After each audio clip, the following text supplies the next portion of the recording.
अकोले तालुक्यातील रणतखुर्द येथील यशोदाबाई देवराम पोटकुले यांच्या घराला वनवा पेटवल्यामुळे आग लागली असून या आगीत पोटकुले कुटुंबियांचं घर आगीच्या भक्षस्थानी पडले। काही अज्ञात इसमांनी वन विभागाच्या जंगलाला दुपारी 2 वाजेच्या सुमारास आग लावली। जोरदार वाऱ्यामुळे ही आग यशोदाबाई पोटकुले यांच्या घराला लागली आणि क्षणार्धात होत्याचं नव्हतं झालं। घरातील धान्य, कपडे तसेच सर्व संसारोपयोगी साहित्य या आगीत जळून भस्मसात झाले। या आगीमुळे पोटकुले कुटुंबियांचं 3 लाखांपेक्षा जास्त नुकसान झालंय।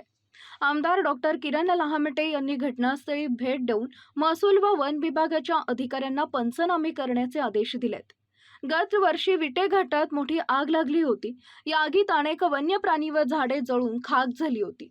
विद्यार्थ्यांनो, इंजिनियर व्हायचंय की डॉक्टर? स्मार्ट अकॅडमी आपल्यासाठी सुरू करत आहे MHT CET चा क्रॅश कोर्स। चला तर मग आपला प्रवेश लवकरच निश्चित करा।